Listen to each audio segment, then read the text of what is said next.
기도하겠습니다. 하나님 아버지, 저희를 오늘도 주님의 은혜 가운데에 붙드시고 이렇듯 기도의 자리로, 찬송의 자리로 하나님의 말씀을 들음으로 우리의 삶이 주님께 확정되어지는 은혜의 자리로 인도하여 주심을 진심으로 감사드립니다. 날씨가 많이 추워져서 저희들의 몸은 움츠러들기 쉽고 또 거동하기 불편한 분들도 많이 있지만 이만큼의 은혜를 주셔서 이 아침 저희들이 한자리에 모여 찬송하게 하시고 기도하게 하시오니 주의 은혜로 충만케 하여 주시옵시고 성령의 역사하심을 경험하는 복된 시간 되게 하여 주시옵소서.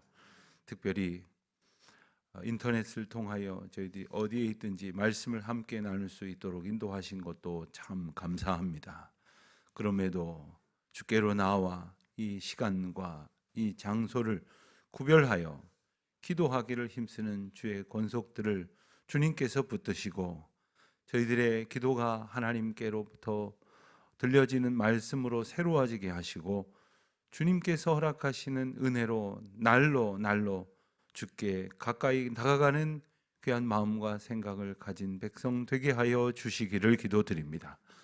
하나님, 저희가 주님 앞에 기도의 제목을 이 시간도 가지고 나왔습니다. 하나님 앞에 기도를 드리는 가운데에 저희에게 있었던 혹 무거운 짐과 세상의 염려는 주께서 다 거두어 맡아주시고 저희들은 진정한 평안과 기쁨을 회복하게 하시며 또 하나님께서 주신 자유와 구원의 은총을 노래하며 다시금 삶의 자리로 나아갈 수 있도록 인도하여 주시기를 기도드립니다. 하나님, 어떤 분들은 참으로 오랜 세월 동안 해결될 기미가 보이지 않는 그러한 문제로 고통하는 분들도 있습니다.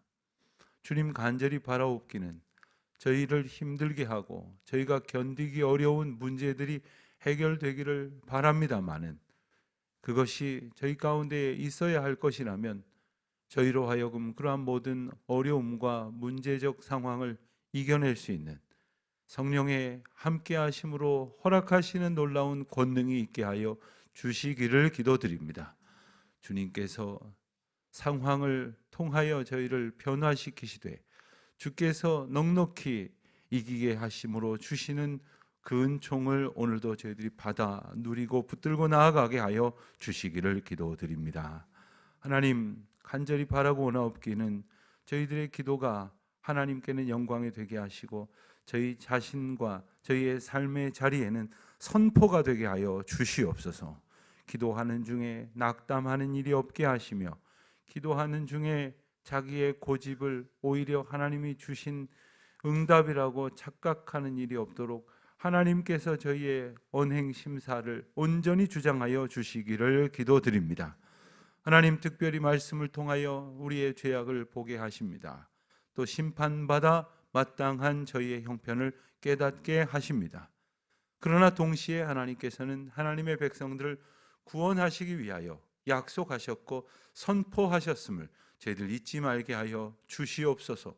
아버지 하나님, 심판의 날이 곧 구원의 날인 것을, 그리하여 하나님께는 구원 얻는 자의 수가 날마다 더하여지는 복된 날인 것을 저희로 깨닫게 하여 주시기를 기도드립니다. 하나님, 새로운 예배 처소에서의 이제 한 주간을 보내면서 새로운 이제 주일을 하나님의 은혜 가운데에 기다리며 주님 앞에 은혜를 구하오니 모든 것이 달라진 이 형편 가운데에서 정말 새롭게 하시고자 저희를 불러내어 새로운 장소로 들여보내시는 하나님의 은혜를 경험하게 하여 주시기를 기도드립니다. 하나님, 건축사 회관을 통하여 저희들이 예배할 수 있는 장소가 마련될 수 있도록 인도하여 주신 것을 감사합니다.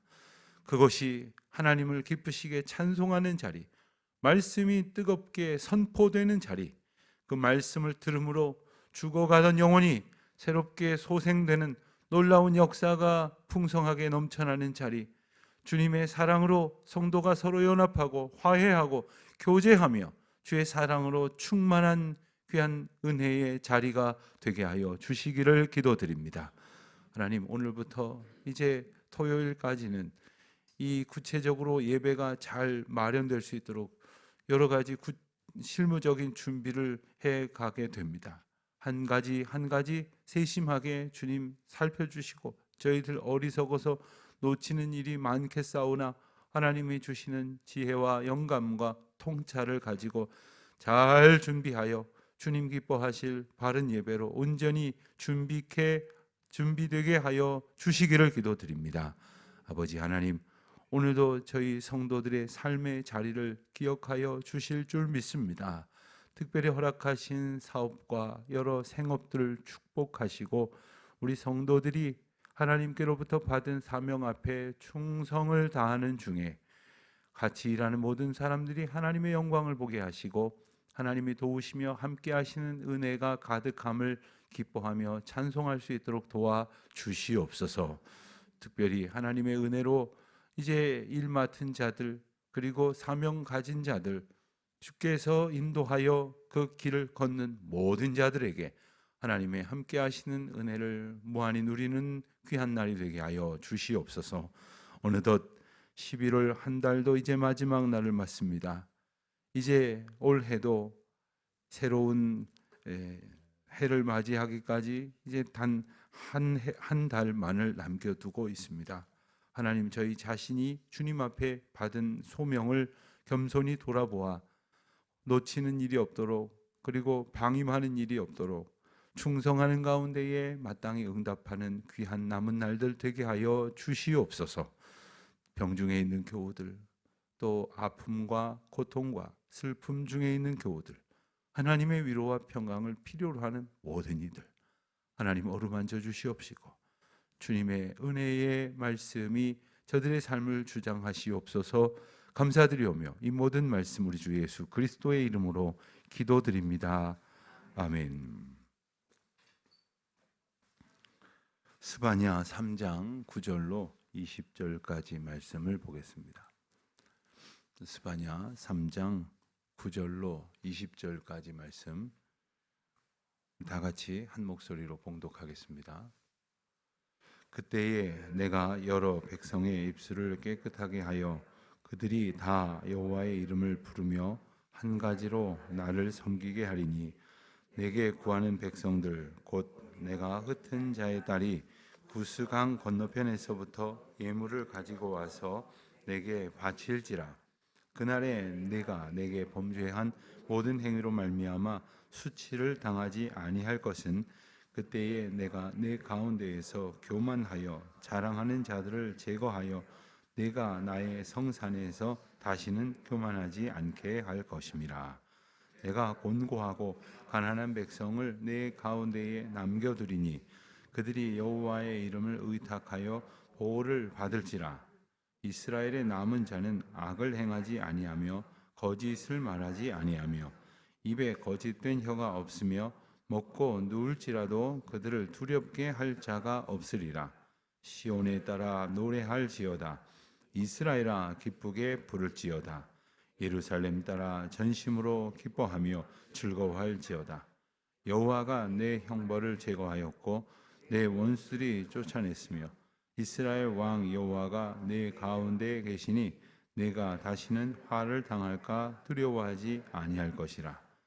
그날에 사람이 예루살렘에 이르기를 두려워하지 말라. 시온아 내 손을 늘어뜨리지 말라. 너희 하나님 여호와가 너희 가운데 계시니 그는 구원을 베푸실 전능자이시라. 그가 너로 말미암아 기쁨을 이기지 못하시며 너를 잠잠히 사랑하시며 너를 말미암아 즐거이 부르며 기뻐하시리라 하리라.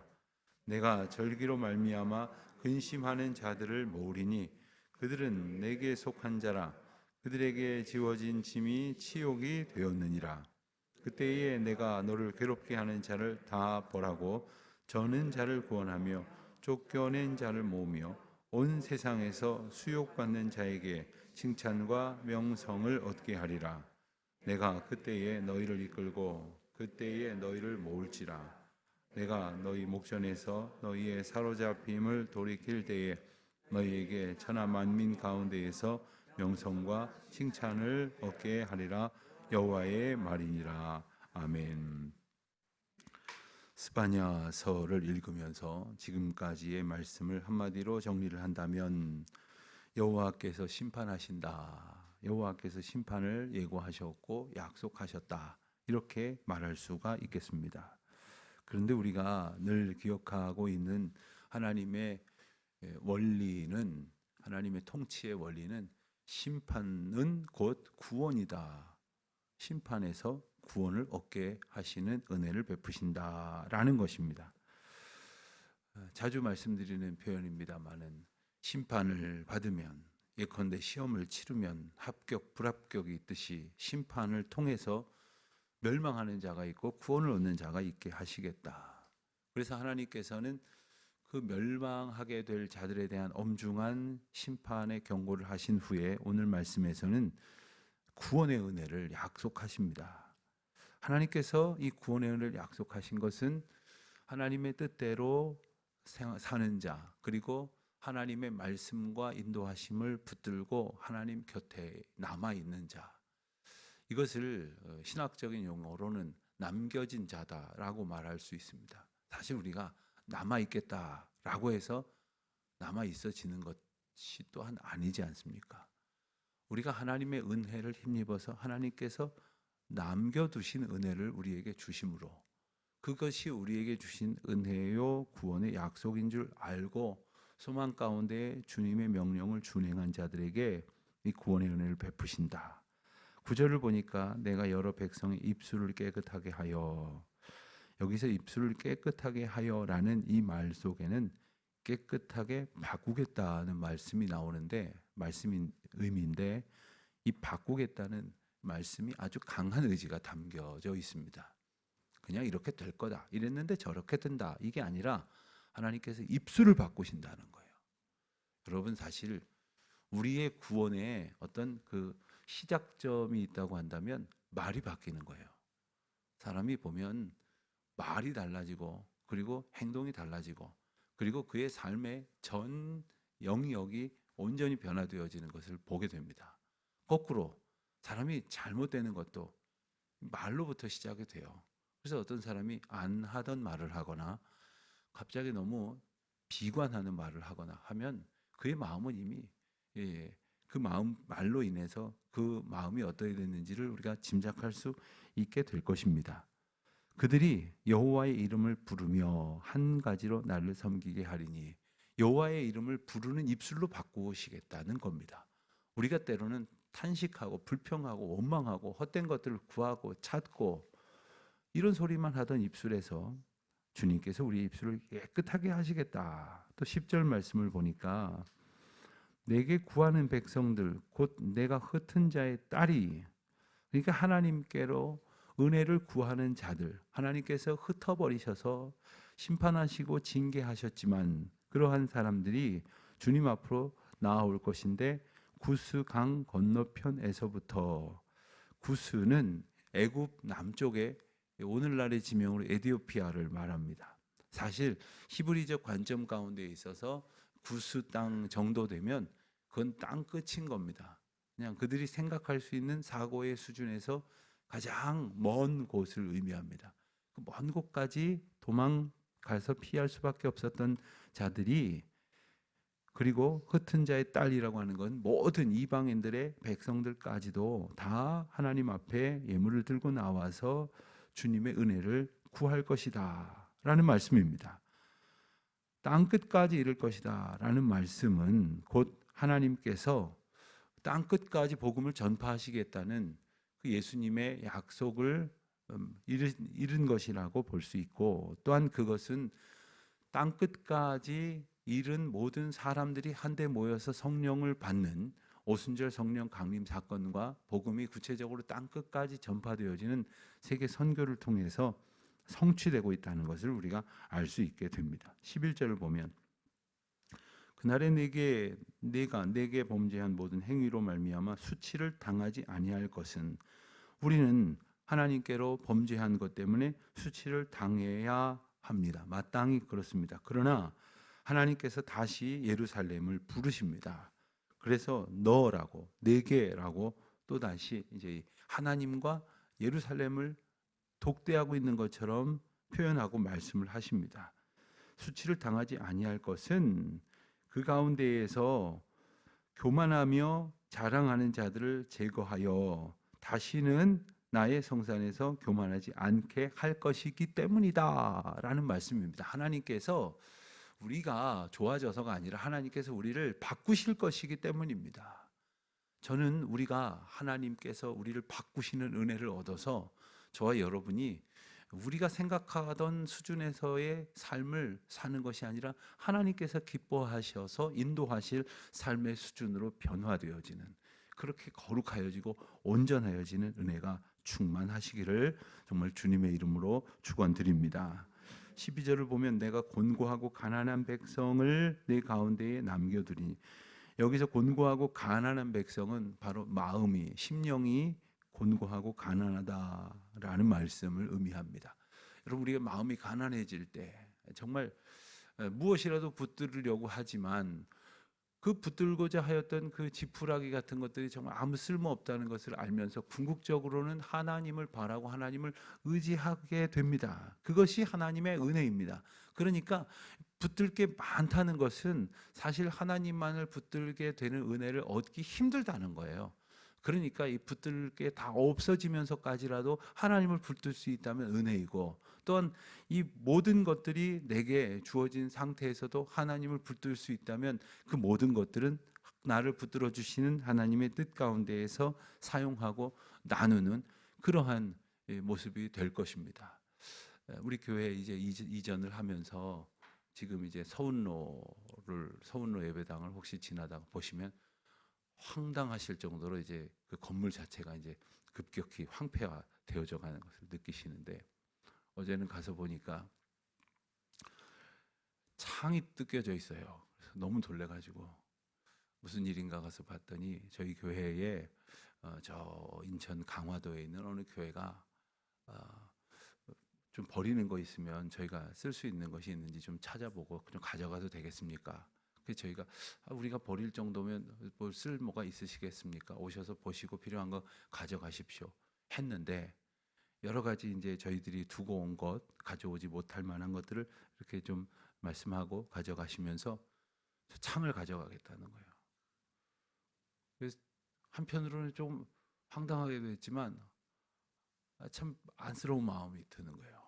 미안한 마음도 드는 거예요. 그런데 그것을 가지고 이제 자기 성전을 깨끗하게 이렇게 창을 바꿀 수 있을 것 같다는 거예요. 비록 우리에게는 아니 그거 보기 싫게 왜 가져가나 할지 모르지만 그것을 소중하게 사용할 수 있는 것, 그래서 그것이 그렇게라도 성전을 아름답게 꾸미고 싶어하는 그 마음을 하루 종일 생각을 하면서 이제 마음이 좀 뭉클하기도 하고 또 기도하게 되는 그런 생각을 가졌습니다. 하나님께서 우리에게 베푸시는 은혜를 정말 가난한 마음으로 소원할 때에 하나님께서 우리 자신도 우리 모두도 그와 같은 은혜로 충만케 채워주실 줄 믿습니다. 13절 말씀 보면 남은 자들은 악을 행하지 아니할 것이라고 말씀을 하십니다. 남은 자들이 근사해져서가 아닙니다. 남은 자들에게 하나님께서 은혜를 베푸셨기 때문입니다. 바꾸셨기 때문입니다. 그래서 그들의 입에는 거짓된 혀가 없고 그리고 먹고 누울지라도 그를 두렵게 할 자가 없겠다. 여러분, 먹고 누워가지고 두려움이 없다. 시편 23편이 떠오르시지 않으십니까? 예. 사망의 음침한 골짜기로 다닐지라도 해 받을 것을 두려워하지 않고 푸른 초장 쉴 만한 물가에서 편히 누울 수 있는 것은 선한 목자이신 우리 주님께서 우리를 붙드시기 때문이죠. 14절을 보면 이 시온에 따라 노래할지어다. 이스라엘아 기쁘게 부를지어다. 전심으로 기뻐하며 즐거워할지어다. 하나님께서 우리에게 구원의 은혜를 베푸셨기 때문에, 그리고 하나님께서 우리를 지키시고 인도하실 것이기 때문에, 그리고 또한 구체적인 이유가 15절에 나오기를 여호와께서 우리의 형벌을 제거하셨고 원수를 쫓아내셨기 때문에 무엇보다도 멸망할 수밖에 없는 인생들 가운데에 여호와 하나님이 함께 계시기 때문에 더 이상 화를 당할 것을 두려워하지 않게 하신다 하는 거예요. 그러니 16절에 다시 한번 선포하십니다. 두려워하지 말라. 내 손을 늘어뜨리지 말라. 여기서 내 손을 늘어뜨리지 말라는 건 마치 이렇게 힘이 빠져갖고 쭉 이렇게 맥이 풀린 것처럼 기운을 잃어버리지 말라는 거예요. 왜냐? 하나님께서 함께 하시고 또한 하나님께서 그 모든 두려워할 것들을 다 제거하셨기 때문에 낙심할 것도 없고 절망할 것도 없다라는 말씀입니다. 그리고 17절에 그 유명한 말씀을 우리에게 주십니다. 너희 하나님 여호와가 너희 가운데 계시니 그는 구원을 베푸실 전능자시라. 아멘입니까? 그분이 우리 가운데 계십니다. 정말 그런 분이 계셔? 교회에 계신가 보지? 저쪽 구역에 계신가 보지? 이게 아니라 그가 나의 삶 가운데, 우리 가정 가운데, 우리 교회 공동체 가운데, 나의 삶의 한복판에 함께 계시는데 그분은 우리를 인하여 기쁨을 이기지 못하신다고 했어요. 어떤 분들은 보면은 이 어린 아이들만 보면 이렇게 막 좋아가지고 표정이 금방 달라지시는 분들이 있어요. 어린 아이들이 얼마나 예쁩니까? 저도 길 가다가 가끔 남의 집 아이들을 보면서 약간 저 집에서 오해할 정도로 갑자기 아이를 보고서는 이렇게 보면서 한참 이렇게 보고 웃다가 올 때가 있어요.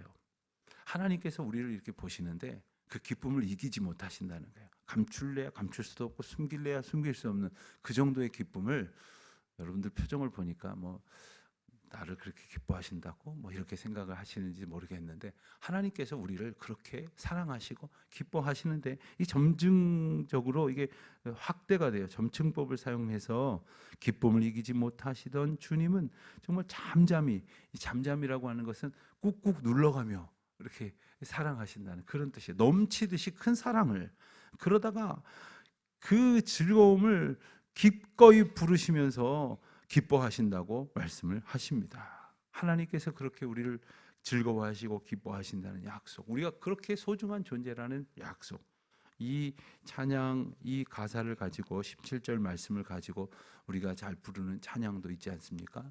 새벽이라 따로 또 부르질 않겠습니다만 여러분들 오늘 하루 그 찬양을 함께 부르시고 함께 묵상하시며 또 이 은혜를 나누시기를 바랍니다. 근데 18절부터 20절 말씀은 나만 기쁜 게 아니다. 너희도 기쁘고 나도 기쁜데 그것으로 끝나는 것이 아니라 내가 그와 같은 은혜의 자리에 남겨진, 그리고 하나님을 바라봄으로 남아있는, 나를 의지함으로 남아있는 그 모든 자들을 칭찬과 명성을 얻게 하도록 하겠다라고 말씀을 하시는 것입니다. 19절 보면 그때에 내가 너를 괴롭게 하는 자를 다 벌하고, 그렇습니다. 우리를 괴롭게 하는 자들 다 하나님께서 해결해 주시겠다는 거예요. 그러니까 나를 괴롭게 하는 자들 내가 일일이 쫓아다니면서 보복하려고, 같이 맞서려고, 같이 욕하려고, 같이 다투려고 할 필요가 없다는 것입니다. 하나님을 의지하고 주께서 모든 공의를 행하심으로 우리의 모든 고통과 우리가 세상에서 받은 것들을 다 제하시고, 그리고 쫓겨난 자들을 모으시며, 그리고 수욕받는 자들, 그렇게 세상에서는 취급될지 모르지만 주님의 약속을 붙들고 주님께서 남겨두시는 은혜를 얻은 자들에게 칭찬과 명성을 얻게 하리라. 이 말씀은 신명기서에 약속하신 말씀이에요. 주의 은혜로 나중에 한번 찾아보시길 바랍니다. 신명기 26장 19절 말씀을 보면 주의 은혜를 사모하고 주님 앞에 의지함으로 나와 잠잠히 기다리고, 그리고 하나님의 은총 가운데에 서 있는 모든 자들을 하나님께서 칭찬하시고, 그리고 명예와 영광을 그들에게 부어주시겠다고 약속하십니다. 그리고 그 약속이 마침내 하나님의 통치와 다스리심 속에서 이루어질 것이라고 말씀을 하시는 것입니다. 여러분, 우리는 누구나 다 세상에서 칭찬을 듣기를 원합니다. 또 명성을 가지면 좋겠다라고 생각을 합니다. 그런데 그게 누가 주는 것이어야 하겠습니까? 여러분, 아주 나쁜 사람들에게서 칭찬을 듣는다면 그는 못지않게 형편없는 사람일 것입니다. 바르고 선하고 온전한 사람에게 칭찬을 듣는다면 마땅히 또한 그러한 사람일 것입니다. 하나님께로부터 명성과 칭찬을 얻는다면 다른 것과 비교하여 말할 것이 무엇이 있겠습니까? 우리가 이 세상에서 높임을 받고자 본능적으로 애를 쓰지만 그것이 우리의 욕망이 되어서 오히려 우리를 어그러뜨리게 만들 때가 참 많지만, 주님의 영광, 주님의 칭찬, 또 주님께서 기뻐하심을 얻는 자들의 삶이 되어질 수 있도록 구원의 은혜를 약속하신 주님의 말씀 붙들고 오늘 하루도 승리하며 살아가는 저와 여러분 되시기를 주님의 이름으로 축원합니다. 기도하겠습니다. 하나님 아버지, 심판받아 마땅한 이 세상, 그리고 이 세상에 속한 저희들을 구원하시겠노라고 그 놀라운 은혜의 약속을 주셨습니다. 회복의 언약을 저희들이 받았습니다. 주님 말씀 소원하고 그리고 온전히 의지하여 주님께서 이 세상에 남겨두시고 주신 사명이 있음을 깨달아 순복함으로 나아갈 때 우리 주님 주시는 큰 은혜를 누리며 또 주님께서 베푸시는 명성과 칭찬을 얻기에 부족함이 없는 자들로 승리하며 살아갈 수 있도록 저희를 지켜 주시옵소서. 예수님의 이름으로 기도드립니다. 아멘.